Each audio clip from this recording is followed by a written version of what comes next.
আমার তো মনে হয় বাংলাদেশের সন্তানদেরকে কেউ আটকে রাখতে পারবে না বিদেশে, ইম্পসিবল আটকে রাখা। যে কোনো জায়গায় তারা করতে পারবে, যে কোনো জায়গায় তারা উঠে মাথা উঁচু করে দাঁড়াতে পারবে।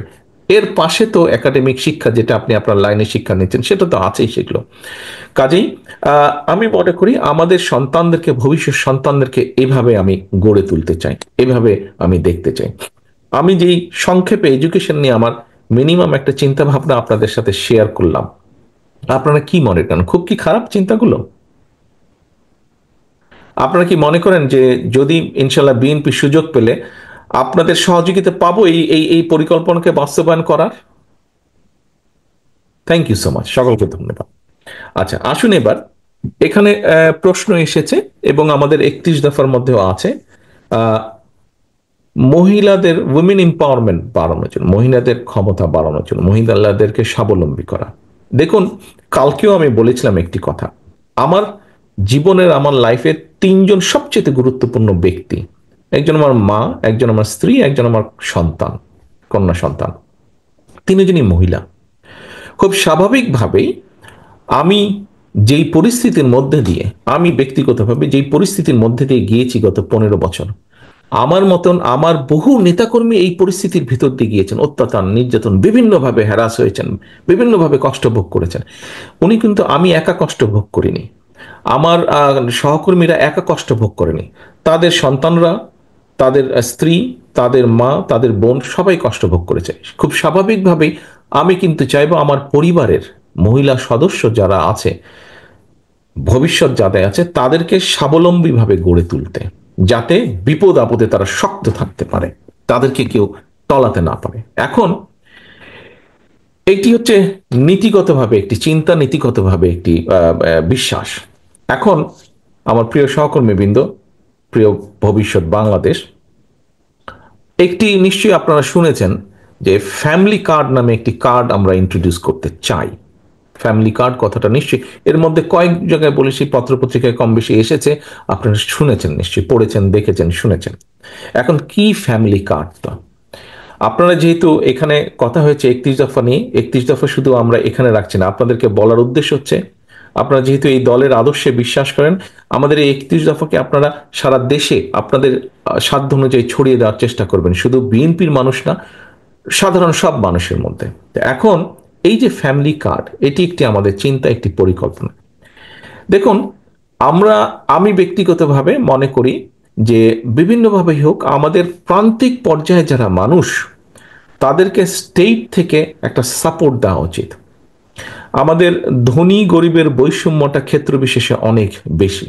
আমরা রাষ্ট্র থেকে যদি প্রান্তিক মানুষগুলোকে কিছু সহযোগিতা করতে পারি, ধীরে ধীরে মানুষগুলো একটা অবস্থানে, শক্তিশালী অর্থনৈতিক অবস্থানে দাঁড়াবে। আমরা যতই সংস্কারের কথা বলি না কেন, আমরা যদি মানুষের রাজনৈতিক সংস্কার বা রাজনৈতিক অধিকার এবং অর্থনৈতিক অধিকার, মনে রাখবেন, রাজনৈতিক অধিকার এবং অর্থনৈতিক সাইমেন্টালিস্টলি দুটোকে যদি আমরা প্রতিষ্ঠিত করতে না পারি, কোনো সংস্কার টংস্কার কিচ্ছু কাজে লাগবে না। আমাদেরকে যে কোনো মূল্যে মানুষের রাজনৈতিক অধিকার এবং অর্থনৈতিক স্বাবলম্বিতা, ইন্ডিপেন্ডেন্স, এটাকে আমাদের প্রতিষ্ঠিত করতে হবে। তাহলে আমাদের সংস্কার সব ধীরে ধীরে আমরা বাস্তবায়ন করতে সক্ষম হব।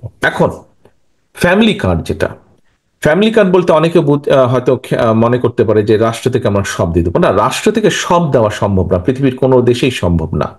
বাট আমরা প্রান্তিক, এটা রাষ্ট্র, ফ্যামিলি কার্ডটা আমরা ইউনিভার্সাল রাখবো। ফ্যামিলি কার্ড এখানে আপনারা যারা আছেন, আপনারা প্রত্যেকের পরিবার হিসেবে পাবেন। একজন কৃষকের পরিবার পাবেন, একজন মসজিদের ইমাম সাহেব পাবেন, একজন মুদি দোকানদার পাবেন, প্রাইমারি শিক্ষক পাবেন, একজন ডিসি পাবে, একজন ইওনো পাবে, একজন এসপি পাবে, একজন ব্যবসায়ী, সবাই পাবে। যার প্রয়োজন সে নিবে, নিবে না, কিন্তু থাকবে সবার জন্য। এটি বুঝতে হবে কোন জিনিসটি। এই দেশে যেরকম চাইল্ড বেনিফিট আছে, চাইল্ড বেনিফিট নামে রাষ্ট্র থেকে একটা বেনিফিট দেওয়া হয়, এই বেনিফিট প্রত্যেকটা মানুষের জন্য, যাদের ছোট বাচ্চা আছে, 12 বছরের কম বাচ্চা আছে। এই দেশের প্রধানমন্ত্রীও সেটি দাবি করতে পারেন যদি তার 12 বছরের কম বাচ্চা থাকে। তবে আমার ধারণা প্রধানমন্ত্রী বা মন্ত্রীরা সাধারণত নেন না, বিকজ স্বাভাবিকভাবে সাধারণ মানুষ নিলে সেটাই ভালো। প্রথমত, আমাদের নদী এবং খালগুলো বন্ধ হয়ে গেছে। অল্প বৃষ্টি হলে ভারত ফট করে বর্ষাকালে তাদের নিজেদেরকে বাঁচানোর জন্য তারা তাদের ড্যামগুলো ওপেন করে দেয়। ওপেন করে দিয়ে আমাদেরকে ফ্লাডেড করে দেয় পুরা। আবার তাদের যখন প্রয়োজন পানিতে আটকে রেখে তারা নিয়ে যায়, আমাদেরকে পানি দেয় না। কাজে আমাদেরকে পুরা দেশটাকে চিন্তা করতে হবে, ওয়াটার রিজার্ভার হিসেবে বানাতে হবে।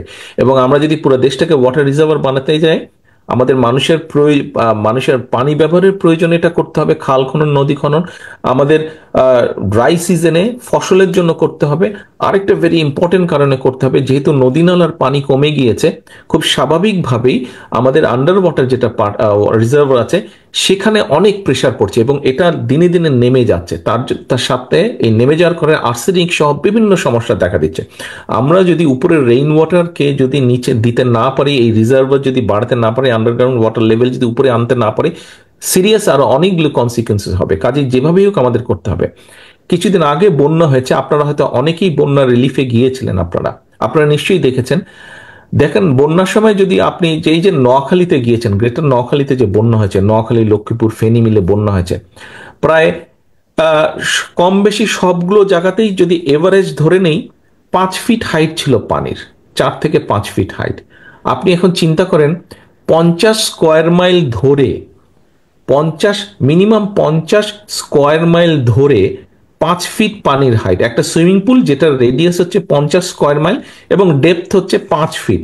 কি পরিমাণ পানি! তার মানে আপনি চিন্তা করেন এই পানিটা কি হলো, 2 দিন পরে এই পানিটা সাগরে চলে গেল, আমরা কোনো ইউজই রাখতে পারলাম না পানিটা। এই পানিটাকে আমরা ধরে রাখতে চাই, খাল খনন, নদী খননের মাধ্যমে এই পানিটাকে ধরে রাখতে চাই। বহু কাজ করা সম্ভব। আমি দেখতে পাচ্ছি আস্তে আস্তে আপনাদের একটু ধৈর্যচ্যুতি ঘটছে, আমি শেষ করে দিব এখনই। এই বিশাল পানিটাকে আমাদের রাখতে হবে, কারণ ভারত পানি, আমাদের বিভিন্ন নদীর পানিগুলার উপরে ড্যাম তৈরি করে তারা নিয়ে যাচ্ছে, বহু দেন দরবার করে। এরা তো আনেই নেই, আগে যারা স্বৈরাচার এরা তো ইচ্ছা করেই আনে নাই। আমাদেরকে এখন এটার ব্যাপারে আন্তর্জাতিক আদালতে হোক, ইউএনএ হোক, জাতিসংঘ হোক, আমাদেরকে সামনে ইনশাল্লাহ সুযোগ পেলে ফাইট করতে হবে যাতে আমরা আমাদের পানির হিস্সা আনতে পারি। কিন্তু অ্যাট দ্য সেম টাইম আমাদেরকে আমাদের সেকেন্ডারি অপশনও আমাদের রাখতে হবে, যে আমরা কিভাবে আমাদের ওই পানিগুলা, যে পানিটা আমরা এই মুহূর্তে ব্যবহার করছি না কিন্তু ভবিষ্যতে ব্যবহার করব, এইগুলোকে আমাদের ধরে রাখতে হবে, এই পানিটাকে আমাদের ব্যবস্থা রাখতে হবে। তাদের সাথে আমি আমার কিছু চিন্তা শেয়ার করতে চাই। এই চিন্তার অনেকগুলো এরই ভিতরে 31 দফা আপনারা পেয়েছেন, আপনারা নিজেও আলোচনা করেছেন, নিজেদের বক্তব্য তুলে ধরেছেন। মঞ্চে যারা উপস্থাপক বৃন্দ আছেন বা আলোচক বৃন্দ আছেন, ওনাদের অবস্থান থেকে ব্যাখ্যা করেছেন আপনাদের সামনে আপনাদের প্রশ্নের উত্তরগুলো। আমি কয়েকটি বিষয় একটু আপনাদের সামনে তুলে ধরতে চাই। যেমন ধরেন, যেহেতু আপনারা স্টুডেন্ট, এখানে উপস্থিত প্রত্যেকে আপনারা স্টুডেন্ট, আমি শিক্ষাটা দিয়ে শুরু করতে চাই। যে শিক্ষাটাকে একজন পলিটিক্যাল অ্যাক্টিভিস্ট বা রাজনৈতিক কর্মী হিসাবে আমি কিরকম মনে করি যে শিক্ষা হওয়া উচিত আগামী দিনের ভবিষ্যৎ। আমি মনে করি যে আমাদের দেশের প্রথমেই যেটা করা উচিত, এবং আমাদের 31 দফার মধ্যেও আছে, যে শিক্ষা ক্ষেত্রে আমরা বাজেট বাড়াবো, বাজেট বৃদ্ধি করব। আমরা আমি ব্যক্তিগতভাবে মনে করি শিক্ষা ক্ষেত্রে যদি কিছু করতে হয়, প্রথমেই সেটা করা উচিত প্রাইমারি লেভেলে। প্রাইমারি শিক্ষা স্কুলে শিক্ষক, ছাত্র ছাত্রী, এদের উপরে আমাদের প্রথম জোরটা দেওয়া উচিত। এখন প্রথম জোর দিতে আপনি কি বলেন? প্রথম জোর দিতে কি আমরা বুঝবো যে সুন্দর সুন্দর স্কুল বিল্ডিং গড়ে তোলা? আমি এটার পক্ষে নই, হ্যাঁ, কোনোটা যদি ভাঙাচোরা কিছু থাকে মিনিমাম সেটাকে আমরা ঠিক করে নেব, যাতে শিক্ষকরা ভালোভাবে ক্লাস নিতে পারেন, ছাত্রছাত্রীরা, ছোট ছোট ছাত্রছাত্রীরা প্রাইমারি স্কুলে ভালোভাবে ক্লাস করতে পারে। কিন্তু আমরা জোর দিব কোয়ালিটির উপরে, শিক্ষকের কোয়ালিটির উপরে। বাজেটটা আমরা এখানে বেশি দিব আমি মনে করি, আমার যেটা চিন্তা, যাতে করে আমরা ভালো শিক্ষক পাই। প্রাইমারি স্কুলের শিক্ষকদের কোয়ালিটি যাতে বৃদ্ধি পায়, তাদেরকে আমরা ভালো করে ট্রেনিং দিব, বছরে 2বার 3বার 4বার আমরা ট্রেনিং দিব। সমাজের যারা মেধাবী স্টুডেন্ট, সাধারণত একটা কথা বা একটা প্র্যাকটিস প্রচলিত আছে যে আচ্ছা, যেই ছেলেটা চাকরি বাকরি পাচ্ছে না বা রেজাল্ট ভালো করেনি, প্রাইমারি স্কুলে ঢুকিয়ে দাও। নো, এই অ্যাটিচিউডটা পরিবর্তন করতে হবে, এই চিন্তার পরিবর্তন করতে হবে। প্রাইমারি স্কুলের শিক্ষক সেই মানুষটি হবেন যে একজন ভালো মেধাবী ছাত্র বা ছাত্রী হিসেবে তার পরিবার, তার সমাজের কাছে গ্রহণযোগ্য। কারণ যদি মেধাবী একজন ছাত্র ছাত্রীকে প্রাইমারি স্কুলের শিক্ষক আমরা বানাতে পারি, তৈরি করতে পারি, ট্রেনিং দিতে পারি ভালোভাবে, তাহলে স্বাভাবিকভাবেই সেই স্টুডেন্টটা যখন শিক্ষক হবে বা শিক্ষিকা হবে, সে তার স্টুডেন্টদেরকে ভালো শিক্ষা দিবে, স্বাভাবিকভাবে সে তার স্টুডেন্টদেরকে ভালো শিক্ষা দিবে। এটি গেল খুব সংক্ষেপে একটি বিষয়। এবং এর জন্য যে শুধু ট্রেনিং দিব আমরা তা না, পাশাপাশি ট্রেনিং এর পাশাপাশি আমাদেরকে অনেকগুলো বিষয় এখানে ইনক্লুড করতে হবে। কোন সেই বিষয়গুলো? সেই বিষয়গুলো হচ্ছে যে শুধু পুঁথিগত বিদ্যা যে বাচ্চাদেরকে, হ্যাঁ ভালো বই দিব আমরা, সিলেবাসগুলো ভালোভাবে করব, ভালো বই দিব, শুধু তাই নয়, সাথে সাথে সামাজিক কতগুলো মূল্যবোধ আছে। সামাজিক কতগুলো মূল্যবোধ আছে, ঠিক আছে, মুরব্বীদেরকে, গার্জিয়ানদের, সিনিয়রদেরকে দেখলে আমরা কিভাবে কথা বলবো, সালাম দিব, আমাদের যেটা ধর্ম অনুযায়ী সামাজিক মূল্যবোধ যেটা আছে, ধর্মীয় মূল্যবোধ আছে, যার যার ধর্মে সেই মূল্যবোধগুলো শিক্ষা দেওয়া হবে। কিভাবে কথা বলতে হবে একজন মানুষ বিপদে পড়লে। এখানে আমাদের একজন এরিসা, বোধহয় খুব সম্ভব এরিসা, সে তার বক্তব্যে একটা কথা বলেছে যে জীব জন্তুর দের ব্যাপারে, যে অনেক ক্ষেত্রে আমরা দেখি যে আমাদের দেশের অনেক মানুষই আহ, অপ্রয়োজনভাবে জীব জন্তুকে কষ্ট দিয়ে থাকে। কাজেই এই যে মানুষ বিপদে পড়লে বা একটা জীবজন্তু বিপদে পড়লে তারকে সাহায্য করা, অর্থাৎ এই বিষয়গুলোকে যদি আমরা প্রাইমারি লেভেল থেকে বাচ্চাদেরকে শিখাতে পারি, আমি মনে করি আস্তে আস্তে এটার একটা পজিটিভ ইফেক্ট আমরা সমাজে দেখতে পাবো। সময় লাগবে হয়তো কিছুদিন, কিন্তু আমরা দেখতে পাবো। আমার যেরকম খুব ইচ্ছা ছিল ছোটবেলা থেকে কিবোর্ড শেখার, পিয়ানো বা কিবোর্ড শেখার ইচ্ছা ছিল আমার, বাট যে কোনো কারণেই হয়নি। আমার কাছে কেন জানি মনে হয় আপনারা এখানে যারা বসে আছেন অনেকেই আপনাদের মধ্যে আছেন যারা আপনারা কোনো না কোনো মিউজিক্যাল ইনস্ট্রুমেন্ট আপনারা শিখতে চান বা ইচ্ছা করে শিখতে আপনাদের। আছেন না? আচ্ছা বলেন তো কে কে আছেন, হাত তুলবেন নাকি, সামনে যাদের দেখতে পাচ্ছি আমরা মিউজিক্যাল ইনস্ট্রুমেন্ট শিখতে চান। That's very good, thank you so much, thank you. এই যে আমরা অনেককে এখানে পেলাম। আমার ইচ্ছা যে আমাদের বাচ্চারা যারা থাকবে লেখাপড়ার পাশাপাশি, আপনার ইচ্ছা যদি গিটার, আপনি গিটার শিখতে পারেন, আপনার ইচ্ছা কিবোর্ড, আপনি কিবোর্ড শিখতে পারেন, আপনার ইচ্ছা হারমোনিয়াম, আপনি হারমোনিয়াম শিখতে পারেন, আপনার ইচ্ছা ফ্লুইড বাঁশি, আপনি বাঁশি শিখতে পারেন। অর্থাৎ কোনো না কোনো একটা মিউজিক্যাল, আপনাকে একটা মিউজিক আপনাকে শিখতেই হবে কম্পালসারি, এটার উপরে পাশ ফেল নির্ভর করবে। সো আমার একটা স্টুডেন্ট যখন আস্তে আস্তে বড় হবে, সে 3টা থেকে 4টা ল্যাঙ্গুয়েজ জানছে, সে একটা মিউজিক্যাল ইনস্ট্রুমেন্ট সে বাজাতে পারছে, অর্থাৎ এক্সট্রা ক্যারিকুলাম তার হচ্ছে পড়ালেখার পাশাপাশি। সবাই যে ডাক্তার, ইঞ্জিনিয়ার, আর্কিটেক্ট হবে তা তো না, বাইরেও তো কেউ কিছু হতে পারে। অনেককে আমি দেখেছি যে ডাক্তারি পড়েছে কিন্তু ফাইনালি ডাক্তার হয়নি, ইঞ্জিনিয়ারিং পড়েছে হয়নি, অন্য কিছু হয়েছে, তার শখের একটা কোনো সাবজেক্ট হয়েছে। অর্থাৎ আমাদের প্রচুর প্রতিভা আছে সারা দেশে, আপনারা যারা ছড়িয়েছেন আপনাদের মধ্যে প্রচুর প্রতিভা আছে। আপনি তো, আপনি যদি একটা মিউজিক শেখেন, আপনি তো ইয়ানির মতন আপনি একজন মিউজিশিয়ান হলেও তো হয়ে যেতে পারেন। আশা করতে আমাদের দোষ কোথায়? এটা আমরা যখন ইয়াং ছিলাম, আমরা ইয়ানি একটা মিউজিক্যাল ইনস্ট্রুমেন্ট, ইটালিয়ান বাজাতো, আমি জানি না আপনারা কেউ শুনেছেন কিনা, হয়তো অনেকেই শুনেছেন, খুব সুন্দর ওর মিউজিকগুলো। তো এখন আহ, হতেও পারেন এরকম। তো আমি মনে করি এইভাবে আমরা প্রতিভাগুলোকে বের করে আনবো। তারপরে আমি আরেকটা জিনিস মনে করি যে ইন্ট্রোডিউস করলে ভালো হবে। নর্মালি দেশে থাকতে আমি ব্যাডমিন্টনটা খেলতাম কম বেশি, এটা খেলার শখ ছিল। আমার ভাই অবশ্য খেলাধুলার এক্সপার্ট ছিল, ও এমন কোনো খেলা ছিল না খেলতো না। ক্রিকেটটা হয়তো বেশি খেলতো, ফুটবলটা বেশি খেলতো, বাট সব খেলাই সে খেলতো, ও খেলার এক্সপার্ট ছিল। আমি was not into very much into sports আমি। এনিওয়ে, বাট আমি মনে করি আপনারা আমার মতন অলস না। আমি মনে করি আপনারা কম বেশি সবাই এখানে কোনো না কোনো খেলাধুলা পছন্দ করেন। আমিও মনে করি বাংলাদেশে এই মুহূর্তে যারা আছে সে মানে স্কুল থেকে শুরু করে একদম আমরা যদি ধরি ইন্টারমিডিয়েট লেভেল পর্যন্ত কেউ না কেউ কোনো না কোনো গেমস পছন্দ করেন।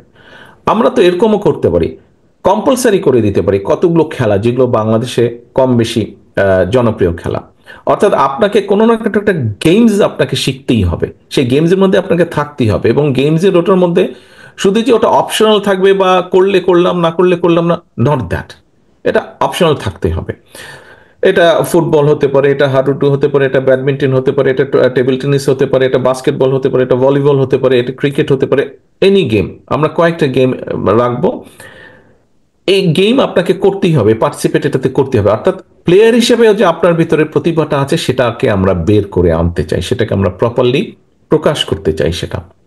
তাহলে একটা স্টুডেন্ট 3টা থেকে 4টা ভাষা জানছে, মিউজিক্যাল ইনস্ট্রুমেন্ট আপনি বাজাচ্ছেন, আপনি মিউজিক্যাল ইনস্ট্রুমেন্ট বাজাচ্ছেন, আপনি একটা খেলাতে আপনি খুব ভালো। আসুন এবার আরেকটা জিনিস আমি করতে চাই।